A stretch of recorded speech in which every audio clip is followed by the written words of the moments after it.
this study will focus on the development of England's colonies in North America. At the end of this unit of study, the American history student should be able to answer these following questions. What motivated English monarchs and investors to establish American colonies? 2. What were the characteristics of the English colonies of the Chesapeake region, the Carolinas, the Middle colonies, Pennsylvania, New York, New Jersey, and Delaware, and New England prior to 1700? 3. In what ways did the English colonists and Native Americans adapt to each other's presence? 4. What role did the indentured servants in the development of slavery play in colonial America? And 5. How did the English colonies become the most populous and powerful region in North America by 1700? Being apart from the rest of the European continent, the British Isles were able to develop in relative isolation compared to the rest of Europe, although British culture and politics were influenced by continental forces. By the time the first British North American colonies were established, most of the feudal remnants of England were on the way. This would lead to the development of significant beliefs concerning the rights of British citizens, including colonists. The English nobility and gentry limited the power of English monarchs through Parliament. One of these beliefs was the right of the English to certain liberties. They had forced on their monarchs limitations on the divine right of kings in the form of the Magna Carta, an English common law, asserted that everyone was equal before the law. People had certain rights that not even a king could violate. The growth of trade also led to the growth of a merchant class, usually composed of younger sons denied the inheritance of their family's estate through primogeniture. This expansion would see the birth of government-supported monopolies in trade and the creation of corporations capable of developing and maintaining colonies in the New World. Religious conflict and war. Religious and political conflicts in the 1600s increased the power of Parliament. The Anglican Church became the established church in England amid the conflict with Catholics. The established religion in a nation is one supported by the government and to which people are supposed to belong. In England, under Henry VIII, the Anglican Church, or Church of England, became the established church after England broke away from Roman Catholicism. His daughter, Elizabeth I, the last and the greatest of the Tudor dynasty, was the third child of Henry to rule England. She never married, so to do so would mean to give up power. She was given the title the Virgin Queen. Elizabeth strengthened the Anglican Church through the Act of Uniformity and set up a national church. It required all to attend services and the Act of Supremacy, with Elizabeth the supreme governor of England's institutions, its churches, as well as the state. As a result, there were no religious wars. Calvinist dissenters wanted reform. Puritans sought reform from within and get rid of all the Catholic-like trappings of the Church of England. Separatists, nonconformists, sought separation from the Church. English succession. James I. When Queen Elizabeth died in 1603, she left no heir.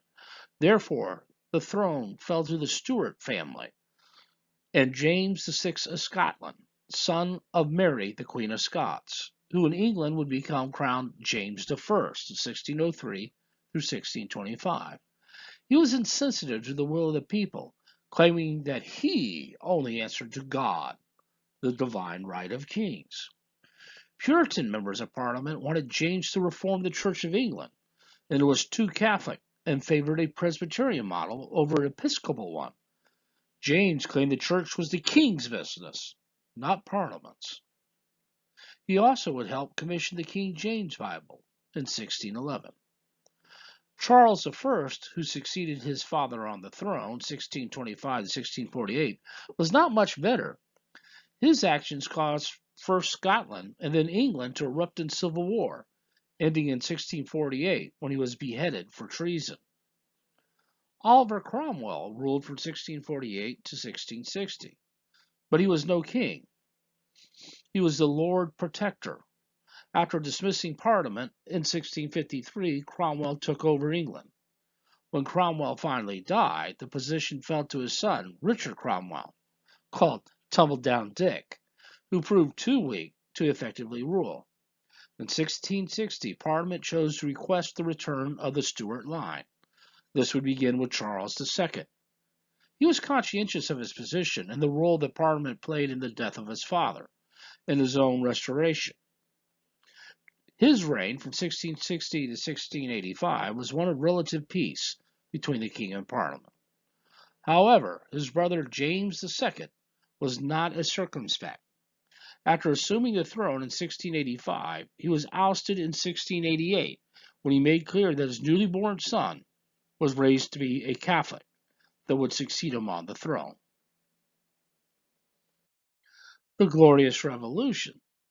After James II angered Parliament in 1688, Parliament invited James' Protestant daughter from his first marriage, Mary Stuart, and her husband, William III, the Prince of Orange, to jointly rule the throne. This was termed the Glorious Revolution, as Parliament succeeded in winning its freedom from the Crown and establishing itself as an independent and equal institution. The English Bill of Rights of 1689 improved on the Magna Carta's limitations of the power of the monarchy. William and Mary recognized in their coronation oath that Parliament as the leading power in ruling England. This was the trade-off. In order for them to come back, they had to agree to the English Bill of Rights, which included no suspending of parliamentary laws, no levying of taxes without the consent of Parliament, no interfering with members' freedom of speech in Parliament, no penalty from a citizen who petitions the king for grievances, no standing armies to be kept in peacetime, no excessive bails in court or cruel and unusual punishment. The king could not be a Roman Catholic. Every Englishman was given a right to trial by jury. If a treason trial, it must produce 2 eyewitnesses. Perhaps most important for the British people and future American colonists was that no taxes were allowed to be levied without the consent of Parliament. In the Act of Settlement, if no heir between William or Anne, Mary died in 1694, the throne would pass to the Elector Dowager of Hanover, granddaughter of James I. In the Act of Union, England and Scotland united to become one kingdom and therefore will be referred to as Great Britain. The American Colonies. In 1606, James I established a joint stock company that allowed members to buy shares of the company and receive a return on the profits. This allowed the company to finance the venture while spreading the risk so it should, if it failed, would not be as big as a disaster. Self-sustaining colonies. For Spain, the Spanish government more directly invested in Spanish colonization. Conquistadors and other colonizers acting for Spain, many from other nations, established colonies in the Americas earlier than the English. The Spanish government gained large mineral wealth such as gold and silver, and through its mines in New Spain, and the English, Dutch, and French sought to establish colonies in the Americas as bases for privateering in attempts to find their own sources of mineral and other wealth. England. By settling along the Atlantic seaboard, the English chose a place already sparse in Native American settlements. There existed nothing similar to the highly complex civilization that the Spanish subjugated in Central America when they conquered the Inca and the Aztec empires and incorporated it into their own. In the early 1600s, English settlers received help from some of the neighboring Native American nations. With time, though, culture, political, and economic conflicts often led the English to follow the model of cruelty and oppression that they had already developed in Ireland once the English soldiers and colonizers gained power in certain regions. Private investors and religious groups tended to lead English colonization. Prior Spanish land claims and compensation for land and wealth influenced English colonization.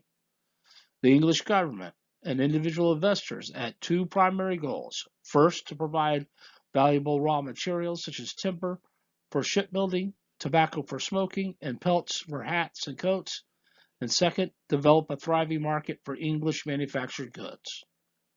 50,000 English convicts were shipped to America as servants for hire. Most enticement colonies was to offer land, no promises of a better way of life. The landless English. By the late 16th century, England experienced a population explosion. This created a surplus, endless supply of workers. The enclosure of farmlands, which peasants had lived and worked for a generation, also contributed to the additional social strain. Landlords decided to evict farmers in favor of grazing sheep. Both enclosure movements and the rising population generated a great number of beggars and vagrants. Many would be compelled to travel to the Americas. Virginia.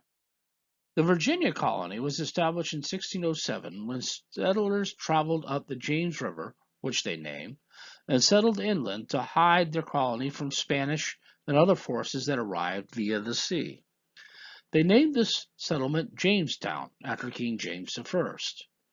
As this Virginia company was expected to turn a profit to their investors, the majority of settlers who arrived were more interested in discovering gold than planting. This led to hard times in the first winter. Jamestown is the oldest continuous English settlement in the present day United States. The starving years. When the colonists arrived, they began to settle Jamestown. They were ill prepared and quarrelsome, expected to find gold, friendly Indians, and easy living. Instead, they found disease, prolonged drought, starvation, violence, and death.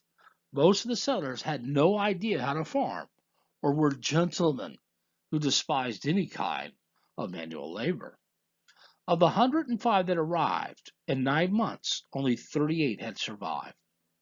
John Smith, who rose in leadership among the colony and eventually enacted a policy that dictated that only those who worked would be provided food. He who shall not work shall not eat. The Powhatan Confederacy, or the Indians of the area, known as the Powhatans, were led by Chief Powhatan. He established trade with Jamestown and helped keep the colonists alive for the first winter. In reinforcement attempts, more settlers, including several women, arrived in Jamestown from England in 1609 and 1610. Over the next few years, a series of revisions were made to the charter to make the colony more effective and help it grow. Finally, in 1612, tobacco was discovered to be a profitable export, and the colony began to experience a dramatic rise in its fortunes. By the 1620s, the colony was shipping 50,000 pounds of tobacco each year. By 1670, Virginia and Maryland exported 15 billion pounds of tobacco a year. Tobacco on a large scale did require more laborers in the field. Due to the need for new laborers in the field, planters purchased indentured servants, colonists who exchanged several years of labor for passage to America and an eventual grant of land. They were the primary source of labor in the early English colonies. 70% were indentured from the period of 1610 to 1775. About 500,000 English immigrants came to the American colonies. Of those, 350,000, 70%, primary young men came as indentured servants. Life as an indentured servant could be quite harsh. Despite the requirements, they had to be provided food and shelter. During the seasoning period, the first few years of the colony, many died before their indenture ended. Strict rules made the lives and the rights of the indentured servants and slaves similar, although indentured servants had more rights, such as the right to file complaints with the local court. Despite the harsh conditions and risks, the opportunities available once a person served his or her indentureship were greater than those available to most people in England or Europe at the time. Remember, the population explosion and the enclosure movement left a lot of people basically homeless. Pocahontas, John Smith. Unlike the Disney movie, Pocahontas was 11 years old when she met John Smith, and they were not lovers. She, along with some of her friends, would frequent the English camp. But it was the legend of Pocahontas and John Smith that most people would know that is also in the Disney movie. Smith was ordered to kneel and place his head on the stone altar. As they were prepared to kill him, Pocahontas intervened and saved his life. This is not proven to be true, although there is a similar true story of a Spaniard that was called Barbacoa that had the same fate in Florida. John Rolfe had made a name for himself in growing tobacco. Pocahontas, one of the Powhatan's many daughters, embraced Christianity and was baptized, taking the name Rebecca, while she was held as a hostage by the English settlers during a period of conflict in with the Powhatans. Her marriage to John Rolfe momentarily helped bring peace to the region. This point is interesting due to the fact that the English had an aversion to Native Americans, unlike the Spanish, and wouldn't even consider marrying them. Unfortunately, Pocahontas would die in London soon after the family's arrival in London. The Virginia Company prospers. Sir Edwin Sandys created a head right, which was a land grant program to attract more colonists to Virginia. Any Englishman who brought a share in the company it could pay for passage to Virginia could have 50 acres upon arrival, and 50 more for each servant he brought with him. Each settler granted the rights of Englishmen, including an elected legislature, such as commitment to representative democracy, was a crucial development for the English along enjoyed the broadest civil liberties and the least intrusive government in Europe. Now, those in Virginia would have the same rights. In 1619, a Dutch ship, the White Lion, brought 20 African captives to Jamestown. It is still not clear if the Africans were considered slaves or indentured servants. Records of 1623 and 1624 list them as servants, and indeed, later records show increasing numbers of free blacks, some of whom were assigned land. Slave laws were not even passed until 1661 in Virginia. Prior to that date, Africans were not officially considered to be slaves. With time, race-based slavery became viewed as a more reliable source of labor than the previously used indentured servants, who served only for 7 years and then obtained their freedom. With these captives, the race-based slavery present in Spanish and other European American colonies was introduced to the English American colonies as well.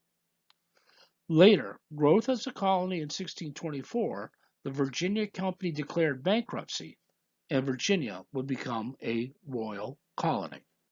Bacon's Rebellion. Bacon. Berkeley was a royal governor of Virginia and was not well liked. He used his authority to help the rich at the expense of the poor. After a battle between natives and colonists, in which Bacon's overseer was killed, Berkeley ruled that no more land could be open to settlement. Nathaniel Bacon of Henrico County, without commission, led several frontiersmen against bands of renegade Sesquowank Indians, on which he was declared a traitor in May of 1676. Bacon then led 500 against Jamestown unopposed, forcing Governor Berkeley to sign his commission.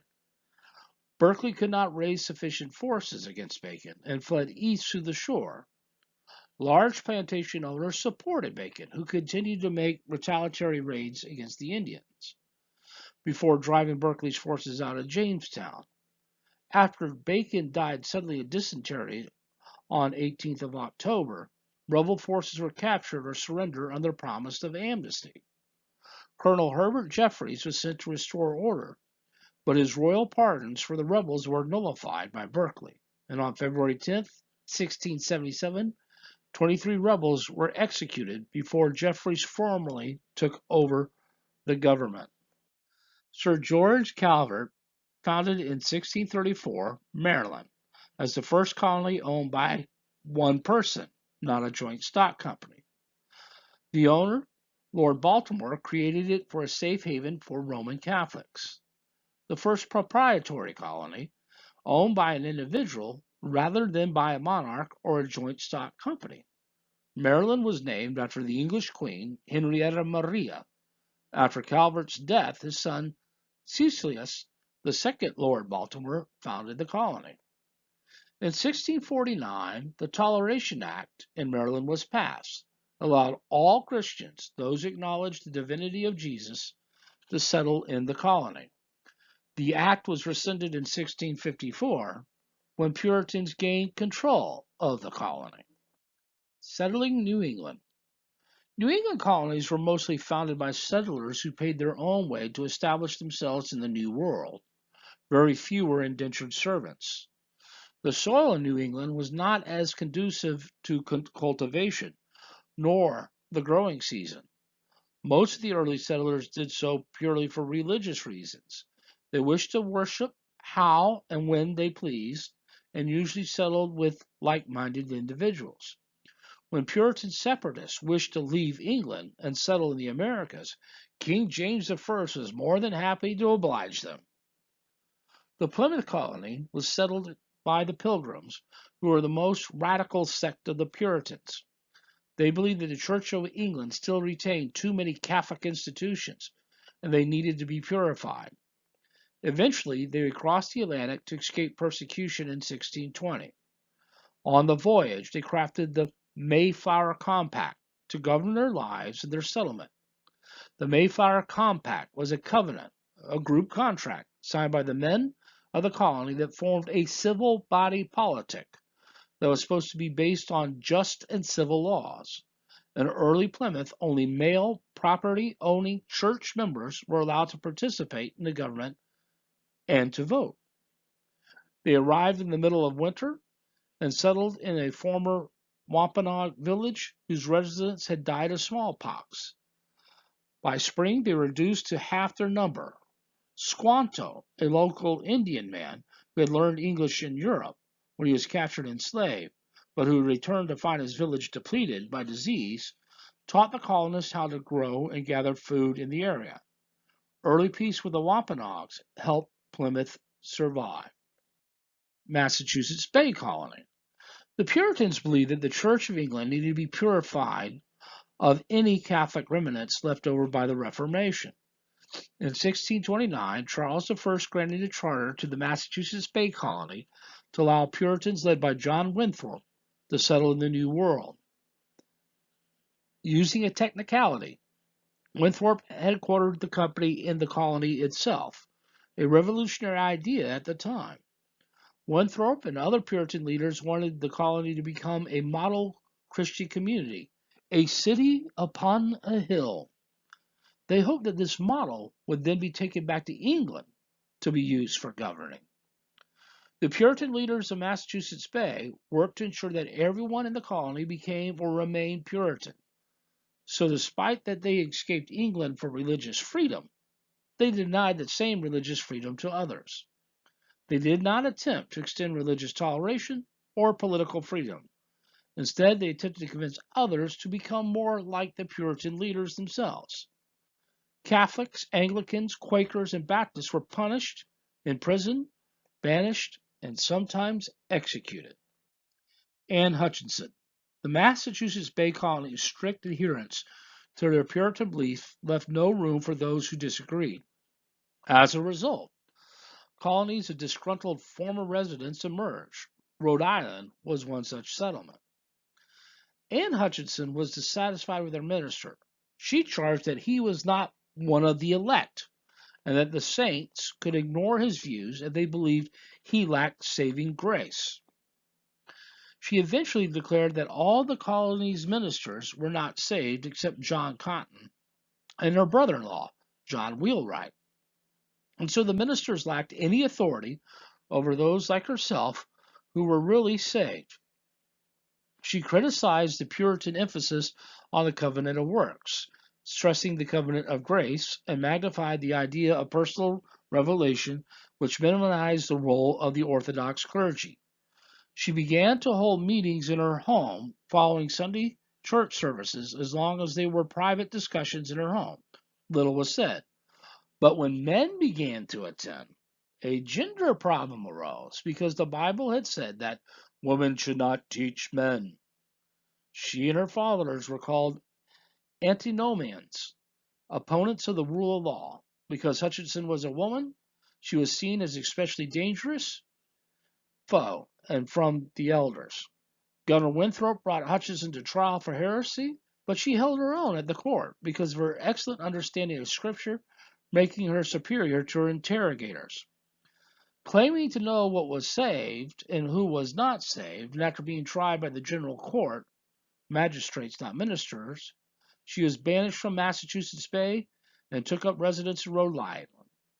There, she and her family and followers moved to the river in the Bronx in the Dutch controlled New Netherlands, where they were attacked and killed by a group of Indians in 1643. Critics believe God made the final judgment on Anne Hutchinson. Representative government. New England had no powerful lords or bishops, kings or queens. Massachusetts General Court rested under the Royal Charter, consisted of all the shareholders or property owners called freemen in 1634. The freemen turned themselves into the General Court in 1644. The General Court organized itself into a House of Assistant, roughly somewhere by two parliaments, House of Lords, and a House of Deputies, similar to the House of Commons. The Puritans fled religious persecution, ensured that their liberties in America were spelled out and protected. Rhode Island. Roger Williams and John Winthrop did not get along. Winthrop cherished his authority over the land and the people as granted him by the King's Royal Charter. Williams believed in the liberty of man and his ability to commune with God directly. Obviously, this did not go well with Winthrop, and Williams was banished from the Massachusetts Bay Colony. Williams established his own colony in the town of Providence at the mouth of the Narragansett Bay, which he purchased from the Narragansett Indians, south of Massachusetts, and it soon became known to all as allowing freedom of worship. It became a refuge for people who disagreed with politics or religion in other New England colonies. His emphasis on the purity of the church and the freedom from coercion in matters of faith laid the foundation for the U.S. doctrine separation of church and state. In 1644, only Parliament issued a royal charter for little colony Rhode Island, became the first colony to allow complete religious freedom, as well as all white male landowners could vote. Puritans in Boston called it Rogue Island. A Dutch visitor reported that it was the sewer of New England. All the cranks in New England retire there. The colony would prosper because of its involvement in the slave trade. Religious quarrels within the Puritan fold led to the founding of the new colonies. Here we see the development of the new colonies, such as Connecticut, here, and also in here, Rhode Island, located there, Plymouth, Massachusetts Bay, which will later on become Massachusetts Colony, New Hampshire, and actually Maine, which was actually part of the Massachusetts Bay Colony. Connecticut, New Hampshire, and Maine. In 1633, Connecticut was founded, originally created as an overflow colony of Massachusetts Bay. It was led by Thomas Hooker, and in 1639, the citizens of the colony established their government through the Fundamental Orders of Commonwealth. These are a series of laws that provided for a Christian commonwealth similar to Massachusetts, except that all freemen could vote regardless of church membership. The established official church of Connecticut was the Congregational Church. In 1622, George and Mason were granted land that is today Maine and New Hampshire. In 1629, Georges took New Hampshire and Mason took Maine.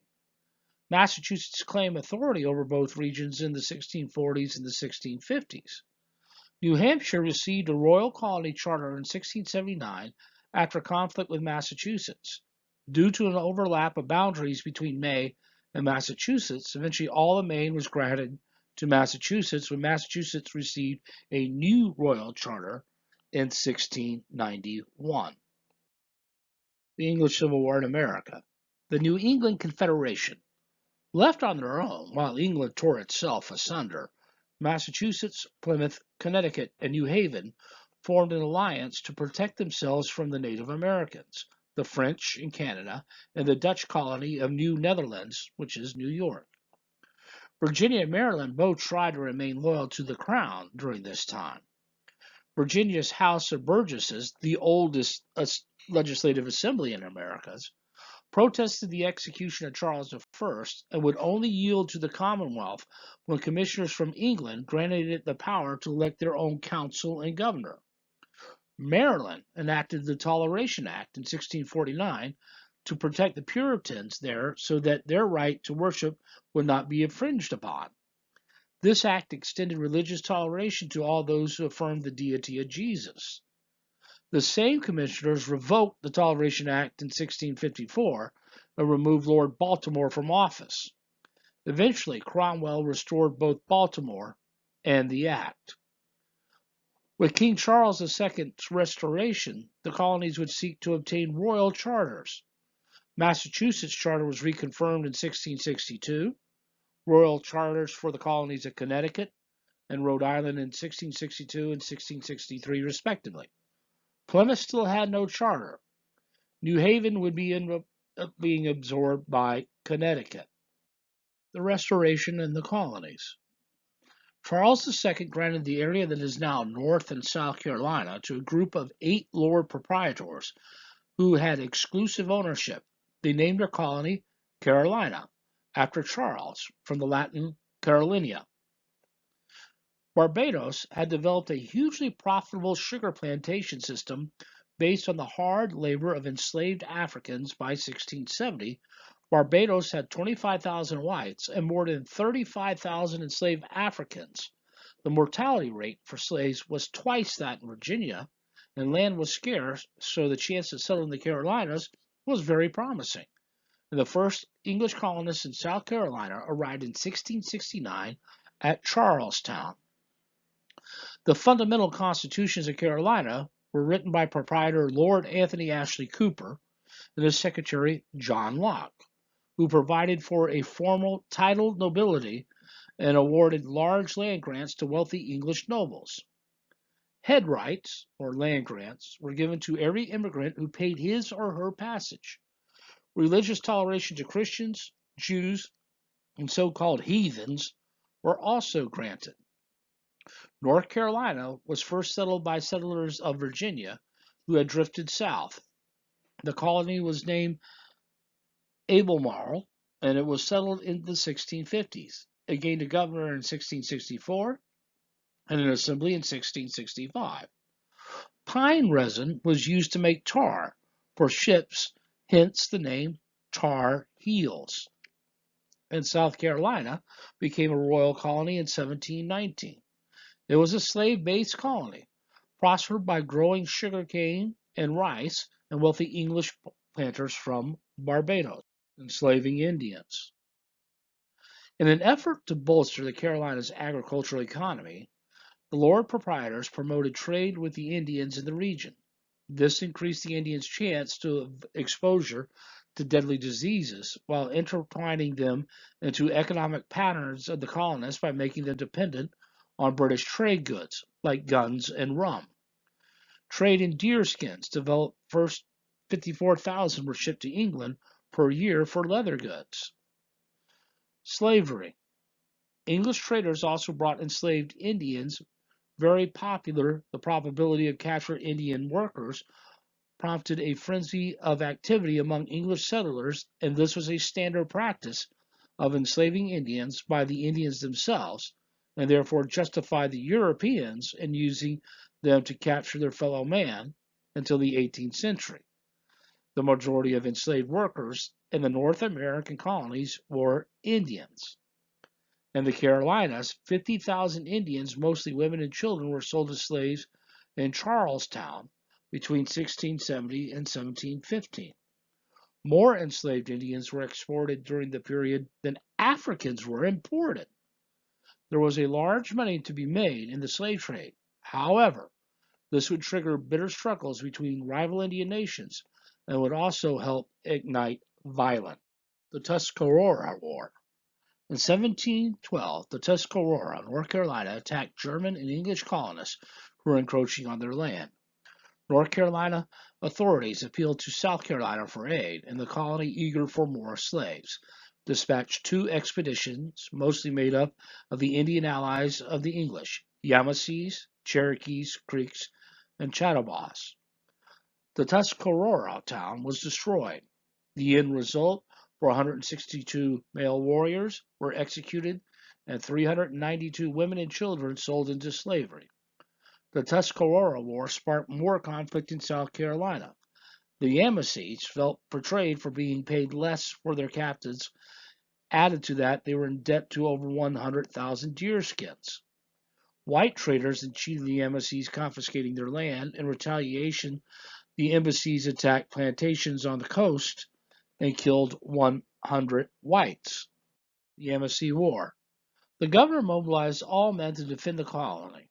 The Cherokees joined the Carolinians in fighting the Yamasees. The defeated Yamasees fled to Spanish Florida. They did not stop the infighting among Native American peoples. The Creeks and the Cherokees engaged in a blood feud period between 1700 and 1730. The Native American population would dwindle from 15,000 to 4,000. The Middle Colonies in Georgia. In 1609, the Dutch East India Company hired Henry Hudson to explore the Americas. Hudson sailed through Delaware Bay and up the river 90 miles that would later bear his name in Upper New York State. Hudson discovered very fertile land and a very soft pelt, the beaver. The Dutch would trade heavily with the Indians for the beaver pelts, which were very popular. In 1626, the Dutch paid 60 guilders for Manhattan Island and established the capital, a New Netherlands, as New Amsterdam. In 1629, the Dutch West India Company decided they need more settlers outside Manhattan to protect the colony from Indian attacks. These new large estates were called patroonships and would be given in exchange for people in it, with 50 adult settlers within 4 years period. The tenants would have to pay rent, the mill for grinding the flour, and gave the landlord their first option of his surplus crops. In other words, it was like a medieval landlord. In 1638, a Swedish trading company established Fort Christina near present-day Wilmington, Delaware, and called it New Sweden, New Amsterdam to New York. Unlike other European colonies in America, the Dutch embraced ethnic and religious diversity since profit was more important than religion.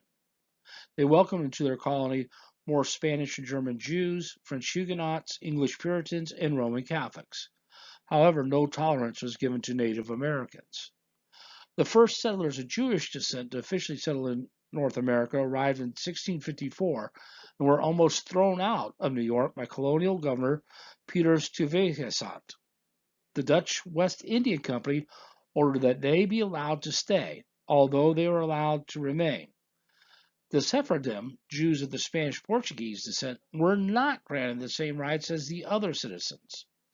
The Dutch West India Company prioritized commercial profits, promoting their toleration of Jews and other religion and ethnic minorities. Economic success included the importation of slave Africans beginning in 1626. Although the Dutch colony of New Netherlands was older than the settlements of New England, the Dutch were slowly losing their grip on their empire. The main pursuit of the Dutch in New Netherlands was trade, and the Hudson River provided access to the northern interior. On August 27, 1664, while England and the Dutch Republic were at peace, 4 English frigates sailed into New Amsterdam harbor and demanded New Netherlands surrender, whereupon New Netherlands was provisionally ceded by Governor Peter Stuyvesant on September 6. In June of 1665, New Amsterdam was reincorporated under English law as New York City, named after the Duke of York, James Stuart, brother of the English King Charles II. As part of the surrender agreement, the Dutch were allowed to retain their property, churches, language, and local officials as long as they gave their allegiance to King Charles II and then later King James II of England. New Jersey. Sir George Carteret and Lord John Berkeley, shortly after the conquest of the New Netherlands, between the Hudson and Delaware rivers, were ceded to Sir George Carteret and Lord John Berkeley, and named the new royal colony for Carter's native Jersey, an island in the English Channel. New Jersey was formed in 1702 when parts of New York were separated and made into a separate royal colony. This colony was divided into East Jersey and West Jersey in 1676 and then reunited in 1702 as New Jersey. It had been settled by Swedes, Finns, and the Dutch, but English and Welsh Quakers, Germans, and Scot-Irish settlers quickly flooded the region. Scot-Irish is a term used to discuss the descendants of Presbyterian Scots who had migrated to Catholic Ireland and then moved to the English North American colonies. This colony extended religious tolerance to Catholics, Jews, Lutherans, and Quakers. Pennsylvania was formed by William Penn and his Quaker followers. Unlike Winthrop, Penn encouraged members of all denominations, those who professed belief in Jesus' deity, to move to his colony. Quakers were radical Protestants who rebelled against all political and religious authority. They were founded in 1647 by George Fox. They refused to show deference to religious or political leaders, insisted on religious freedom for all, argued for the equality of the sexes, and denied the authority of religious creeds, rituals, and ordained ministers. In addition, their pacifism, the refusal to fight, seemingly odd behaviors, and outspoken beliefs were viewed by others as threatening to the social and religious order. By the end of 1681, thousands of immigrants had responded to Penn's offer, and a bustling town emerged that Penn would call Philadelphia, the city of brotherly love. Relations between the Native Americans and the Pennsylvania Quakers was very good due to Penn's policy of purchasing the land from the Native Americans. This will cause a lasting peace for 50 years. Penn's frame of government resembled that of other proprietary colonies. The governor had no veto, although Penn's proprietor did. It was Penn's hope that the government could not be run on Quaker principles. Delaware was also given to Penn to create another colony. In 1704, it would choose its own assembly, but share the same governor. So therefore, the only proprietary colonies that were owned by individuals starting out were Maryland, Pennsylvania, and Delaware. Georgia. Georgia was created as a buffer state between the colonies and the military economic encroachment of Spanish-controlled Florida. It was led by James Oglethorpe, who set it up as a social experiment that promoted economic equality, provided opportunities for poor settlers from many countries and religions, and banned liquor, lawyers, and slavery. These utopian ideas were widely ignored and then abandoned. In 1754, control of Georgia would revert back to the Crown. Chief exports of this growing slave-based colony included rice, lumber, beef, and pork, mostly traded to Caribbean sugar-producing islands. Native peoples and English settlers. As the settlers in New England were principally fundamental Christians who viewed it as their duty to convert the land and its people to Christianity, they found no ethical dilemma in taking the land from the original inhabitants. In many of these areas, as the Anglo settlers moved in, the natives were forced out, fought back, or died of diseases unknown to them before the settlers' arrival. Initially, the natives helped the English settlers on the coast, but once the settlements began to flourish, they found themselves unable to stop encroachment on their lands. French and Dutch merchants focused on fur trade with Native Americans. English colonists focused more on settlements and their use of land. The powerful Iroquois League in the New York interior included the Seneca, Cayuga, Onondaga, Oneida, and Mohawk nations. Hiawatha, a Mohawk leader, convinced them to unite in an alliance, which allowed them to force first the Dutch and then the English, then the French in 1701, to work with them. Their control soon extended over much of the eastern North America. War of 1636 to 1638. As Native Americans continued to die drastically from diseases, Puritans sought to expand their settlements, and as the Puritans moved further inland, they met Indian resistance, beginning in 1633 with the Pequot tribe, who controlled trade in the furs and wampum with New Netherlands. A punitive expedition in August of 1636, led by John Endicott of Massachusetts against the Pequots, was in reprisal for the murder of a New England trader, John Oldham. The Pequots in turn made reprisal raids in the spring of 1637. Captain John Mason of Connecticut destroyed the main Pequot village in May, and Governor William Bradford saw it as a good thing, as the English praised God for helping them destroy these Indians. A fleeing remnant was slaughtered in July near New Haven by a combined force from Plymouth, Massachusetts, and Connecticut. In the Treaty of Hartford in 1638, the few surviving Pequots had signed the treaty, and the Pequot nation ceased to exist. Members of the nation were dispersed among New England tribes or used as slaves in New England houses. Pequot men who had fought in the war and boys were sold to the Caribbean islands in exchange for African slaves. King Philip's War. In 1674, King Philip, leader of the Wampanoags, resenting the colonies' attempts to convert Native Americans to Christianity and the encroachment of English colonists and settlements into Wampanoag lands, prepared for war. A spy, John Sassamon, a Christian Indian and graduate from Harvard College, warned the colonists. When his body was found dead in a frozen pond, the Plymouth leaders determined that he had been murdered, and the accused tried and executed 3 Wampanoag men. Philip and many young Wampanoag warriors then began to attack the settlements. In proportion to the population, this likely was the deadliest and costliest war in American history, although fewer people total died than in such wars as the American Civil War. A larger proportion, about 5% of the white male population in the region, died in this war. Eventually, the colonists won, and the Native Americans in New England ceased to be a threat. Many of the Wampanoags and their allies who suffered even higher casualty rates during the war either died during the war or were sent to be slaves in the Caribbean. Slavery in the colonies. In 1700, enslaved Africans made up 11% of the total population in the American colonies.